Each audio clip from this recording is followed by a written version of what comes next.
제가 이런 생각을 해봤어요. 나중에 세월이 흘러서 우리 딸이 이제 결혼을 하게 되면 이제 새로운 사람이 이제 집에 들어오잖아요. 그럼 얼마나 이쁠까 이제 그 생각을 해봤어요.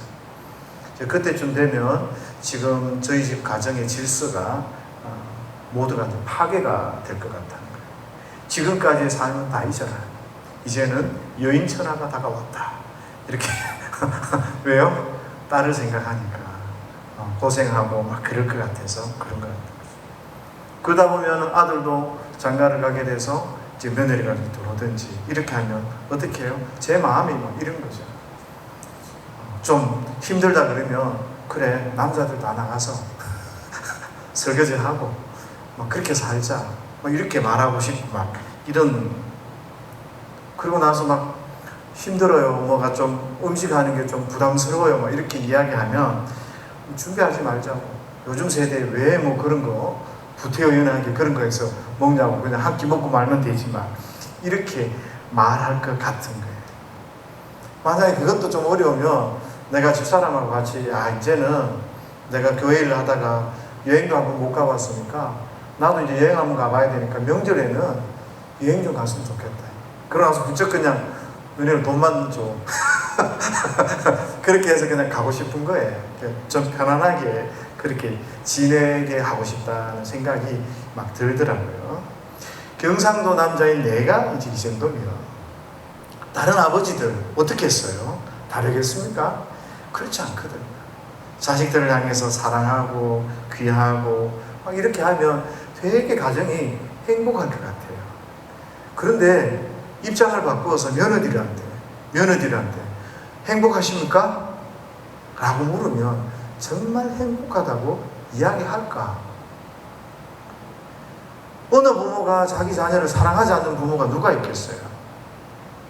그런데 사실은 행복한 사람보다 부담스럽습니다.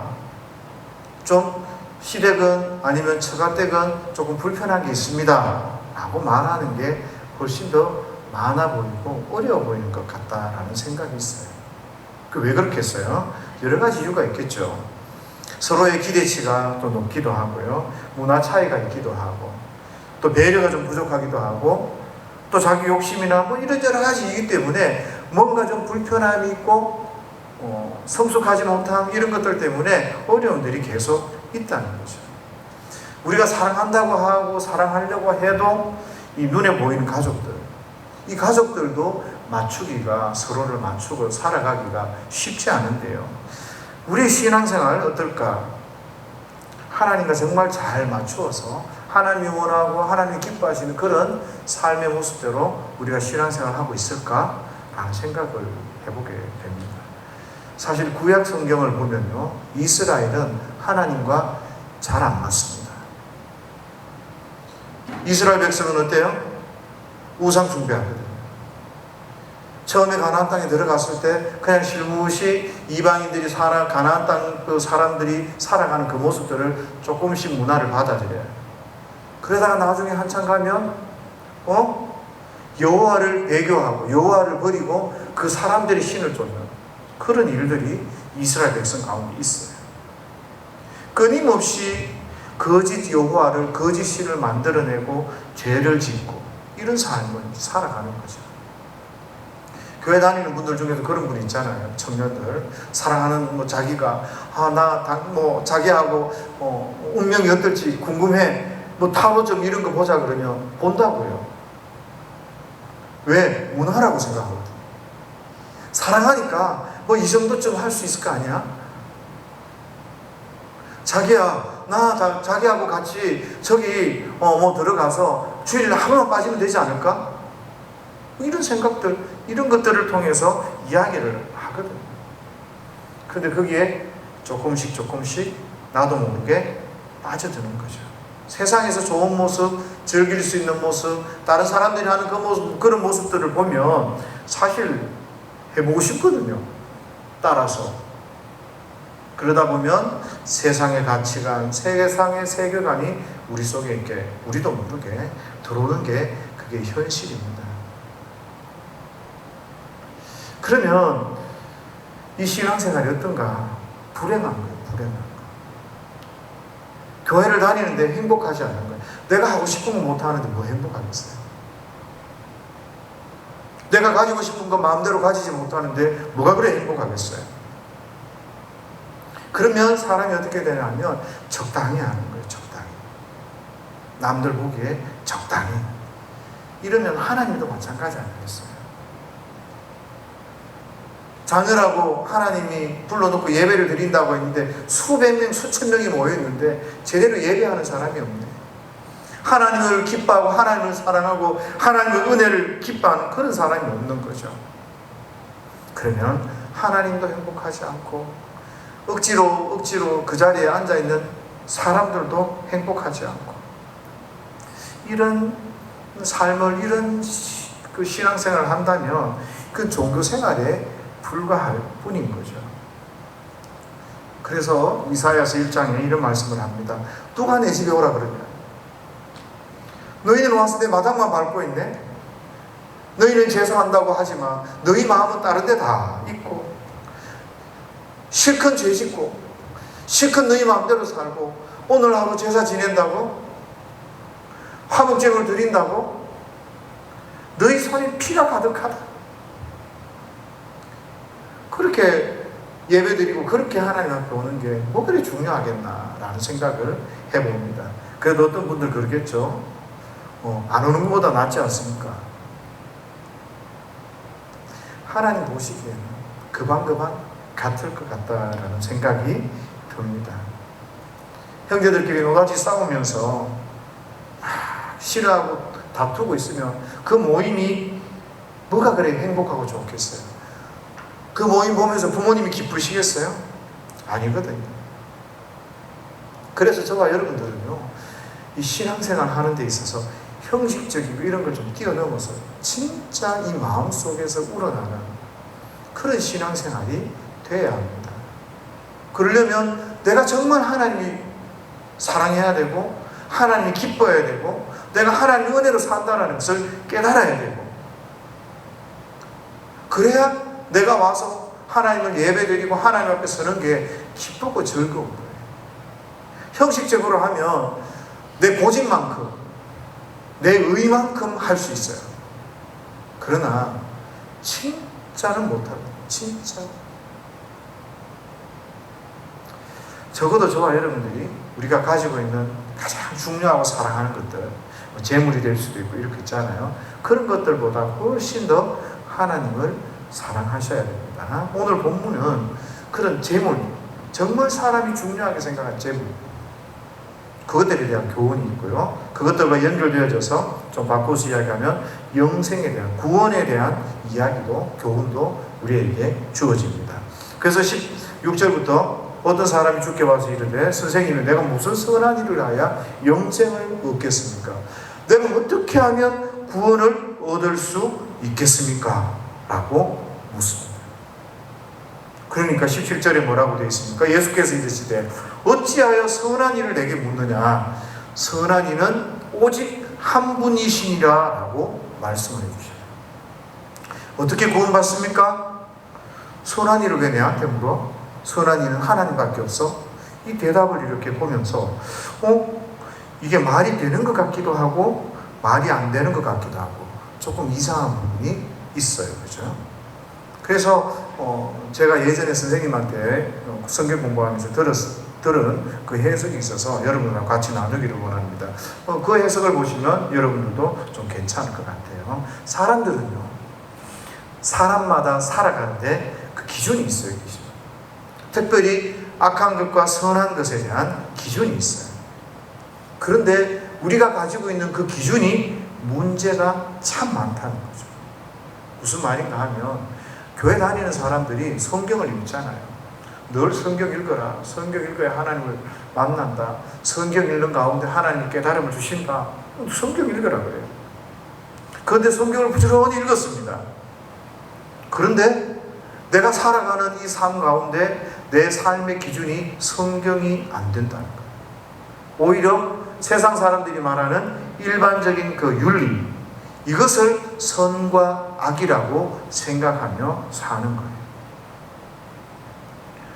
세상 사람들이 선이라고 하는 걸 나도 선이라고 하고, 하나님이 선이라고 하는 걸 내가 선이라고 해야 되는데, 우리가 엉뚱한 생각을 가지고, 기준을 가지고 살아간다, 이 말씀입니다.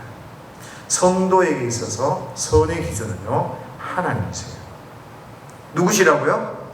하나님이세요. 하나님. 사람들이요, 가끔씩 가다가 이래요.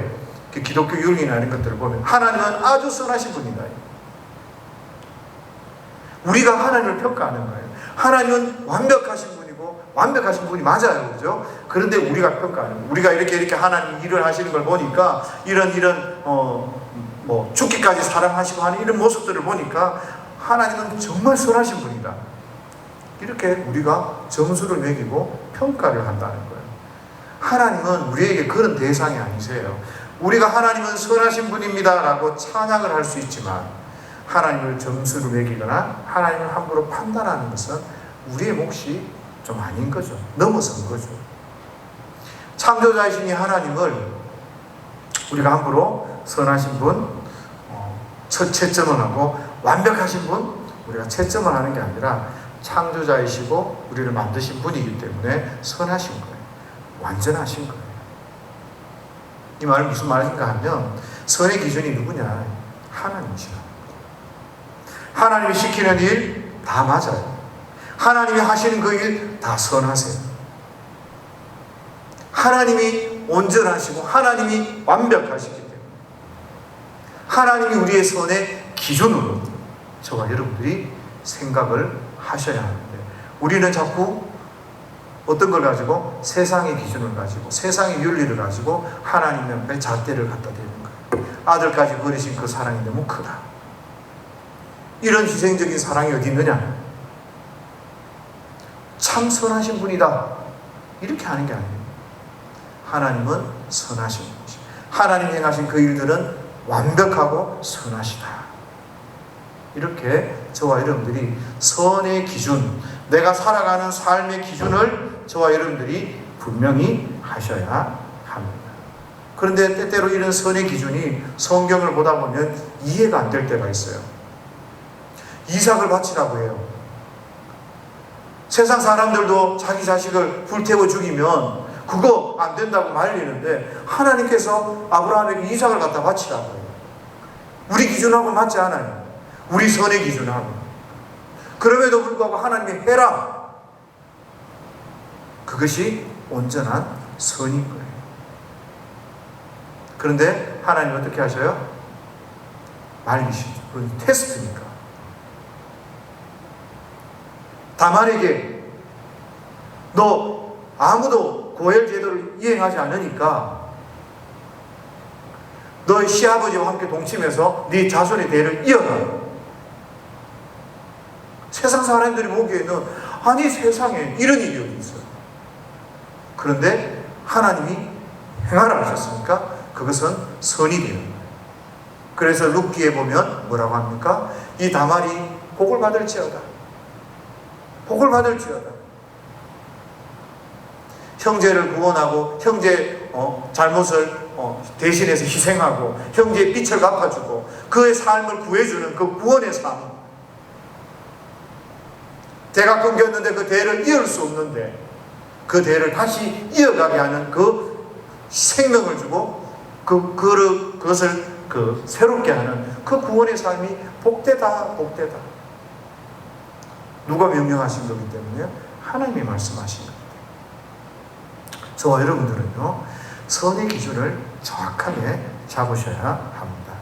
이런 개념이 잘 안 잡히니까요, 사람들이, 기독교인들이 어떻게 하는가 하면 세상의 정의만을 외쳐요. 세상의 정의를.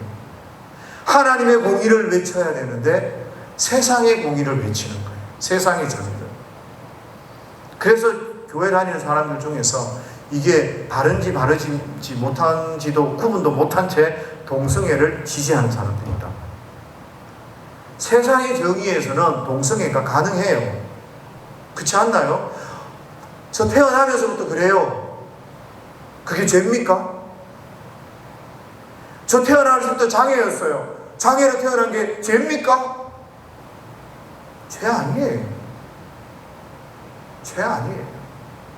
그래서 저도 제가 가지고 있는 그런 성향들 따라서 그렇게 동성애 한다고 그게 그렇게 내가 지탄을 받아야 될 이야기입니까? 안 돼. 그러니까 이 세상의 정의는 이해할 수 있는 거예요. 세상의 정의는 소수자들을 왜 그렇게 박해해? 그럴 필요 없잖아. 소수자들에게도 권리가 있고 자유가 있는데 그렇게 말할 수 있어요. 그러나 하나님의 공의, 하나님의 정의는 용납하지 않는 거예요. 로마서에 뭐라고요? 너희가 죄지어서 내가 어렵고 내가 심판하는 그 결과로 이 동성애가 나타났단 말이죠. 죄를 짓고 죄를 또 짓는데 하나님 내버린 거예요. 너 하나님 뜻 앞에 순종하지 않고 그렇게 네가 마음대로 네 멋대로 죄 가운데서 그렇게 살기를 원하냐? 그래, 내가 너 심판한다. 내가 너 버렸다. 네 마음대로 해라. 돼지 살찌우는 이유가 뭐라고요? 잡아먹으려고 하는 거예요. 내버려 두는 이유가 뭐예요? 심판할. 죄를 짓는데도 가만히 내비두는 것은 심판하겠다는 거예요. 하나님의 공의는 아니라, 하나님의 정의는 아니라는 거예요.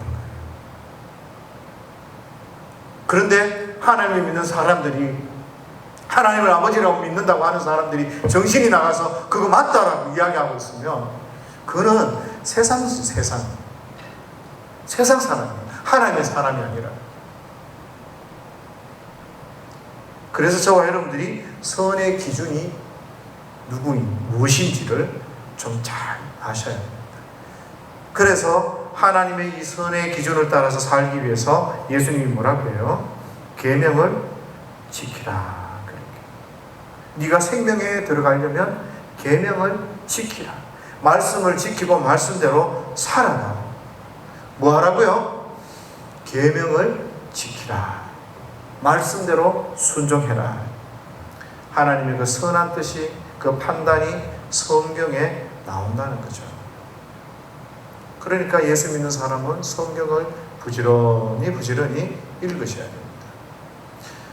성경을 안 읽고 모른다고 말하는 말은 무슨 말이에요? 성경을 안 읽고 자꾸 하나님의 뜻을 묻는 건 무슨 말입니까? 공부 안 하고 나 100점 맞고 싶어요. 나 노력도 안 하고 난 가만히 있는데 감히 하늘에서 뚝 떨어지기를 원해요. 이런 거하고 비슷하지 않나요? 저와 여러분들이 성경의 뜻을 알고 싶고 하나님의 뜻을 알고 싶으면 말씀 앞에 나오셔야 돼요. 읽으셔야 돼요. 그게 시작입니다. 그래서 하나님의 말씀 앞에 순종하고 그렇게 성도들은 따라서 믿음으로 살아내셔야 하는 거예요. 그러니까 어떤 계명 지켜야 되죠? 살인하지 말라, 간음하지 말라, 도둑질하지 말라, 거짓 증거하지 말라, 내 부모를 공경하라, 내 이웃을 사랑해라. 그래요. 예수 믿는들의 삶은 이렇게 드러나고 나타나는 거죠. 하나님을 사랑한다면, 하나님 앞에 믿음으로 살아간다면, 내가 성도라면 우리의 삶 속에 뭔가 말하지 않아도 도둑질하는 그것에 멈추는 것이 아니라 그것보다 더 큰 일, 더 중요한 일,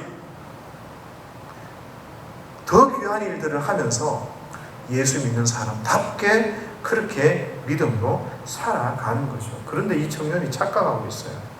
이 모든 것을 내가 지켰었는데 아직 내가 무엇이 부족합니까? 나는 계명 잘 지켰습니다. 청년의 대답인 거죠. 그때 예수님이 말씀하시죠. 그죠? 너 아직 모자라는 것이 있다. 돈은 많고 네가 그렇게 한다고 하지만 모자라는 게 있다. 네 삶에 그 돈 때문에 문제가 있으니까 그 돈, 그 재물 가난한 자에게 다 나눠줘라. 이 말을 듣는 순간 가슴이 덜컥 내려앉지 않겠습니까? 없는 사람은 문제가 안 돼요. 내 있는 거 틀어서 5만 원, 10만 원 주면 되는데 내가 10억, 100억 있는데 그거 다 틀어서 다른 사람에게 줘라. 가슴이 덜컹거리죠. 가진 게 많으면요 문제가 돼요. 인생 그냥 한 방에 날아가는 것 같잖아요. 하나님 그것을 요구하시면. 근데 곰곰이 생각해 보십시오. 모든 것이 하나님으로부터 왔습니다. 모든 것이 하나님의 것입니다.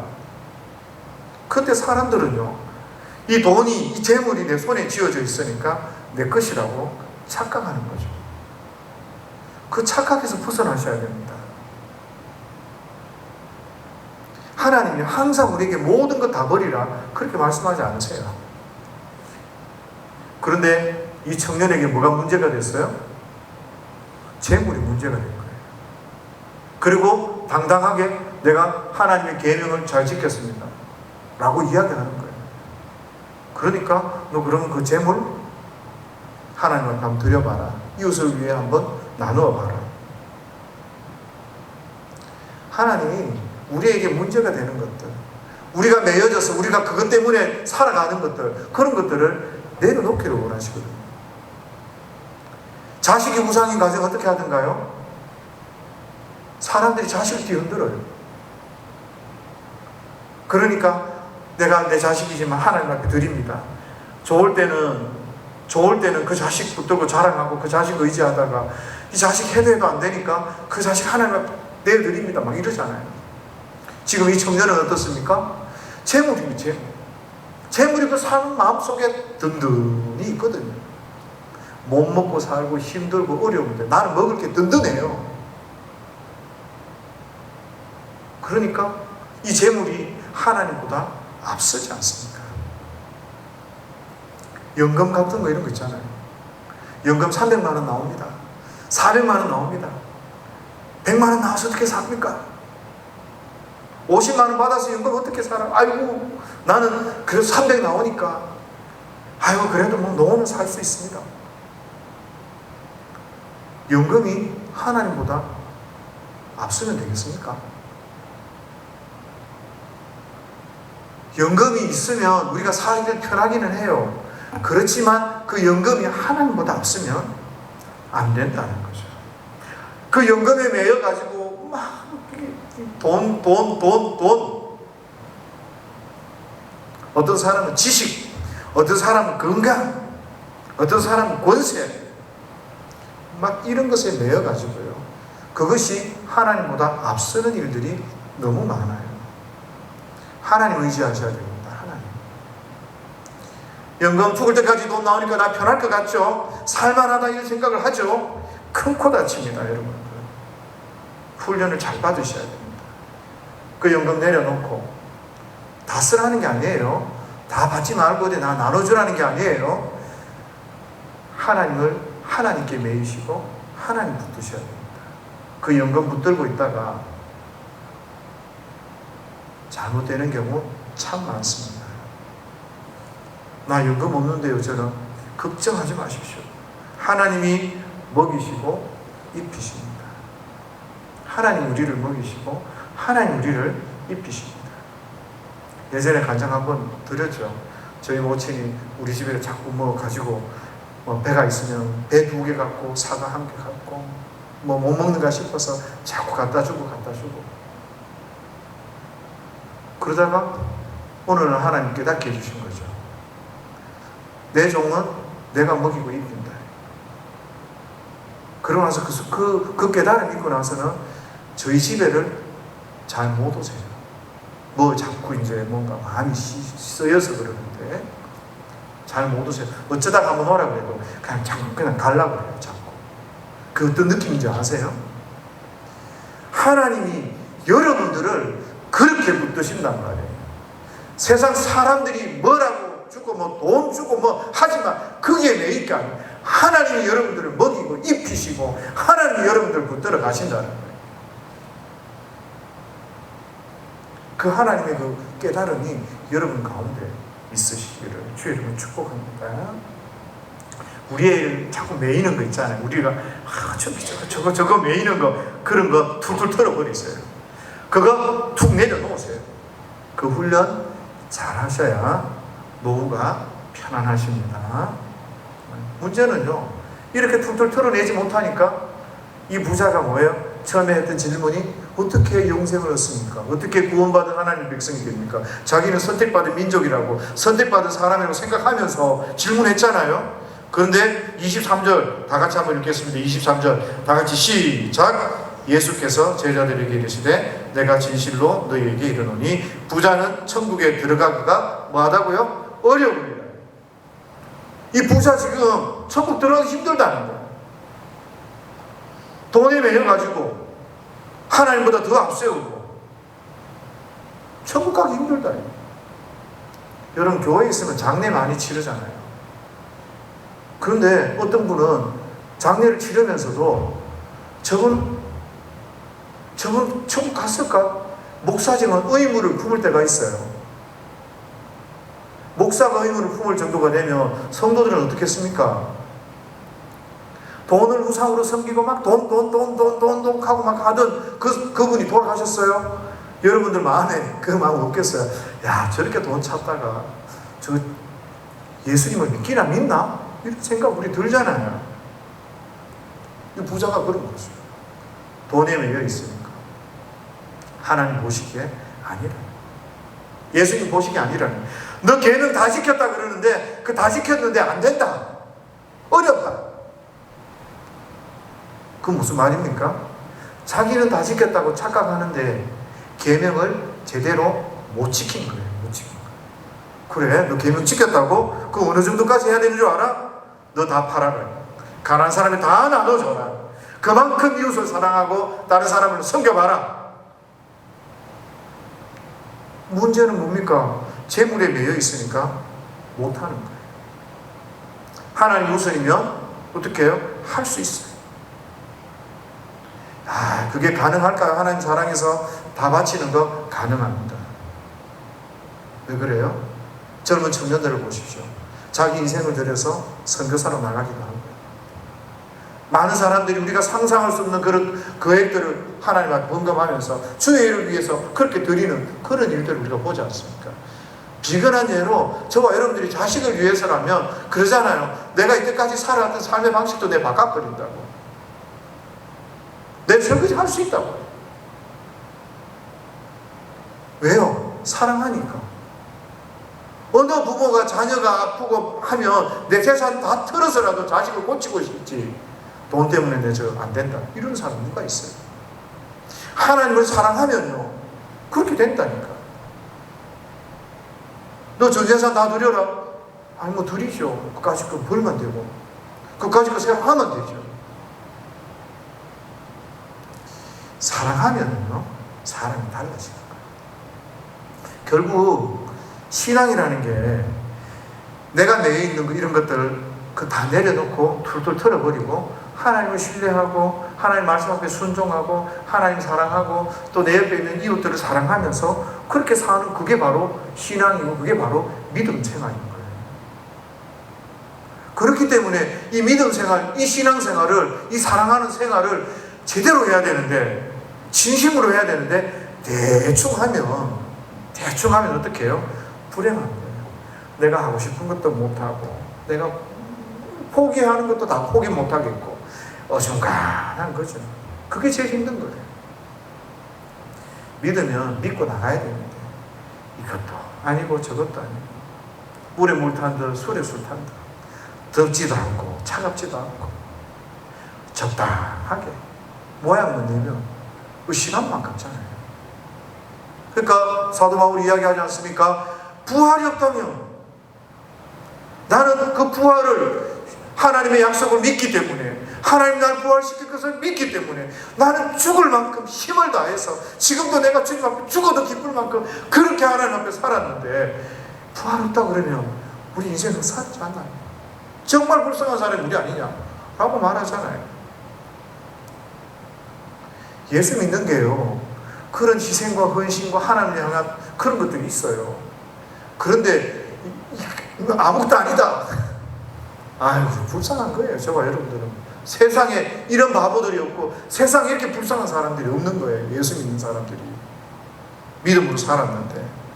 그래서 저와 여러분들이 하나님을 정말 사랑하고 하나님 앞에 모양만 형식만 내지 않고 진짜 신앙생활을 해야 되는 거예요. 그래서 돈보다도 더 하나님 사랑하고 권세보다도 더 하나님 사랑하고 지식보다도 내 애인보다도 더 하나님 사랑하고요. 그 하나님 사랑하기 때문에 성도답게 믿음으로 살아가고 이웃도 사랑하고 그래야 되는 거죠. 하나님 사랑하면서 살아가는 저와 여러분들이 됐으면 좋겠는데요. 서술을 좀 붙여서 이 이웃을 사랑하는 데는 내 원수와 하나님의 원수를 좀 잘 구분하셔야 됩니다. 사랑하라 그러니까 막 아무나 사랑하고 뭐 이렇게 하면 안 돼요. 그 구분을 못하면 정말 어리석은 사람이 되는 거예요.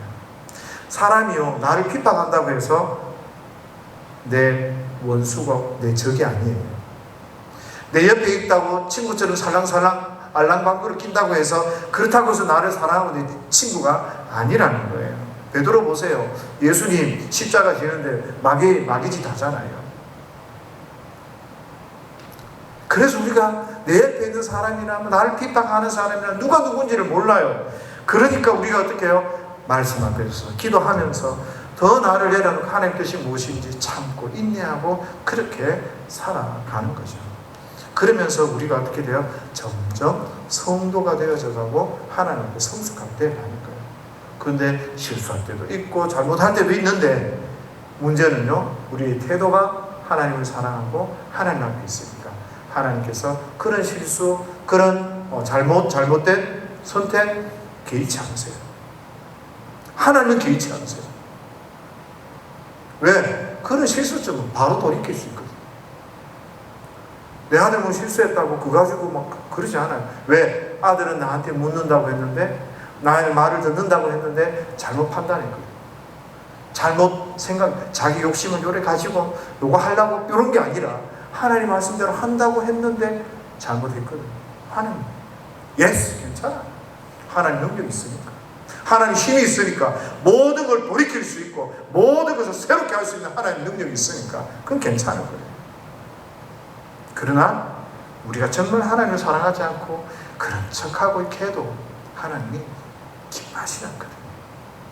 그래서 이번 한 주간 살아가면서 사랑이란 뭘까? 내가 하나님을 얼마나 사랑하는 걸까? 사랑은요, 말씀을 신뢰하고 믿음으로 그렇게 순종하며 내 것 다 툴툴 털어놓고 그렇게 주님 앞에 나가는 거예요. 그게 바로 하나님 앞에 사랑하면서 하는 것이고, 그러면 이웃에 대한 사랑도 넘치게 되니까 저와 여러분들이 이번 한 주간 하나님께 좀 집중해서 신뢰하고 순종하는 저와 여러분들이 될 수 있기를 예수님의 이름으로 축복합니다.